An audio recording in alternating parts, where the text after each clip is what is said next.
Oh, hey there, I didn't see you. Hi there, I'm Jen, the board game librarian, and I'd like to thank USAopoly for donating all of these games to my library's collection, the library I work at in Manchester, Connecticut. And I'm going to do a publisher spotlight today on USAopoly. So, first we have Super Mario Brothers, the Power Up card game. And it is 3 to 8 players, ages 8 and up, 10 to 30 minutes.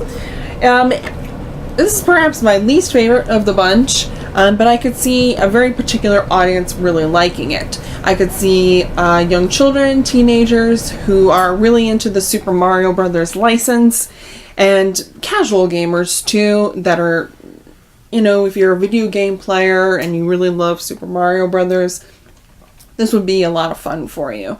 It's very quick, which I like. It's a great filler, and it's got that cool pixelated art as well. Our second one is Disney Codenames.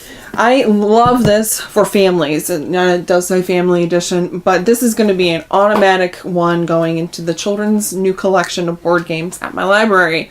It works all off of pictures, and it has very similar principles as the traditional Codenames.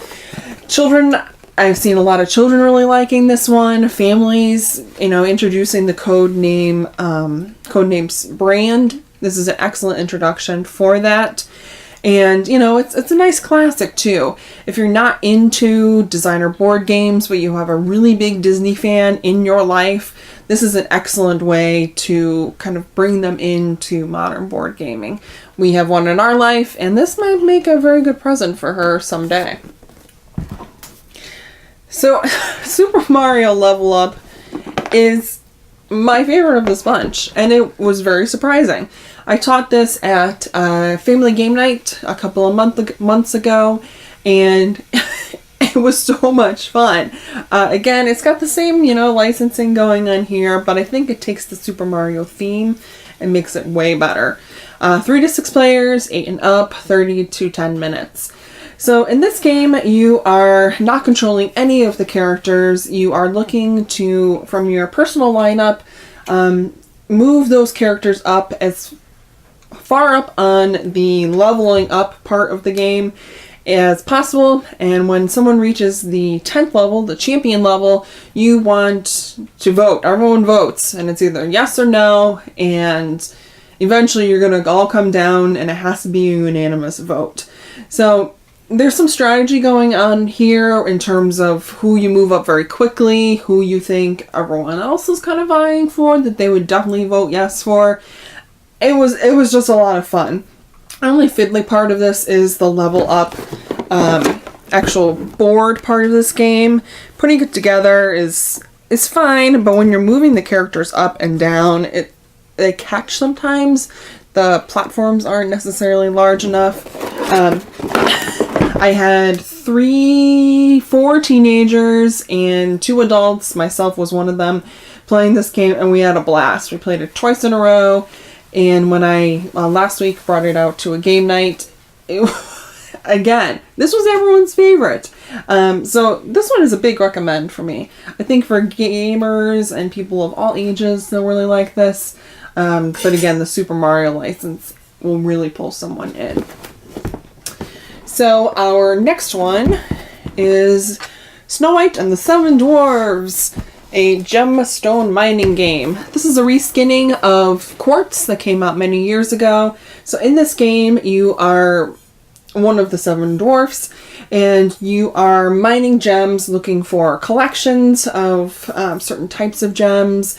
Some gems are worth way more than others. For example, the diamond gem is the most rare and has the most points attached to it, but the obsidian one is the most common and one you definitely do not want to have in your mining bag here.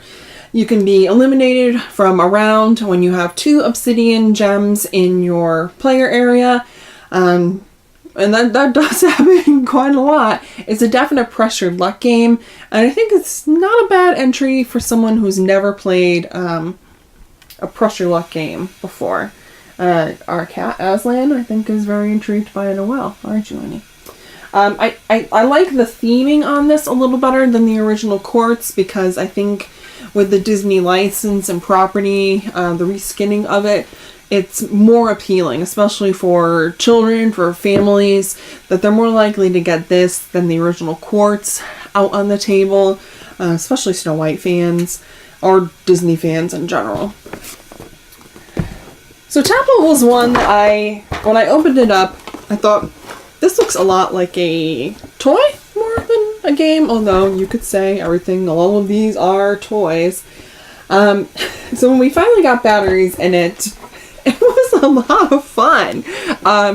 It's a word game where someone draws a card and it's different categories. I think one of the ones that we played was dances, and you are calling out a word that would fit, like ballet, and you're pressing the B on the little dial here. And you're pressing the time. You have 10 seconds to answer. It's always funny how quickly 10 seconds can go by, but we had a lot of fun with it, and I liked it a lot of 2 players. I could see this being even more fun with more players too, 2 to 8 players, 8 and up, 10 to 20 minutes. And I think it maybe even took us 10 minutes, less than 10 minutes at 2 players. But again, with a word game, with a timed word game like this, there's always moments where you're like, it's a car. And you don't remember any cars, ever, you've ever driven or seen on the road. So that's the funny part, is even kind of watching someone's expression when they're really searching and really trying to find the answer and not get eliminated from the game. Blank Slate is another excellent option for parties. We're gonna end up here with 2 party games. And Blank Slate is almost like a preview or an early successor to Just One. I've never played Just One, but one of the people we did play with suggested that they were almost the same, but Just One was opposite and Blank Slate was opposite of Just One. So you reveal a category, and it could be anything from, on the back here, we have blank house, and you are trying to match at least one person. When 2 people have the same exact answer, you get 3 points. When 2 or more people have the same answer, let's say it was dog house, to fill in that blank, you would only get 1 point apiece. 8 and up, 3 to 8 players, 20 to 35 minutes. I'm not even sure that it was nowhere near 35 minutes. But I like this type of game a lot because it requires no gamery skills. It just requires kind of like Tapple here, where you're thinking about different words. This uses the creative part of your brain. And people come up with all sorts of weird and funky answers. You can definitely have this be family friendly, or if you were out at a brewery, a bar, having a game night at your house with your friends, you can make it kind of like an after dark version of this. The quality of the things where you fill in, I'll show you here on the back, and they're on the front as well. Very high quality. Card quality is great, has a nice holder, all the cards that you are flipping in the categories. So good production on this. And finally, Telestrations. Telestrations is one of those games that, a lot of people have played, and then not a lot of people have played. This is like a genre classic of sorts when it comes to party games. 4 to 8 players, ages 12 and up, and I think it can be any kind of time that you can play as long as you would like, as short as you would like. In games that I have played, we're not even just keeping score, you're just kind of going along. In this game, everyone is given a card. The main person, the first player, rolls a dice, and if you roll a 4, you look at the number 4 on your card, and you write down maybe Pony Express. And you pass it along, and everyone is drawing and or guessing what the person to their left or right has written or drawn. It's super fun. It's an extended telephone game, right? That game that so many of us played when we were children. But the drawing adds a whole lot of it. it can go on a downslide kind of quickly of sorts, and they do have other versions of these where it's kind of more of an after dark version or like an adults only kind of thing. But I like this a lot because, again, it requires no gamery skills. All you need to be able to do is write and draw.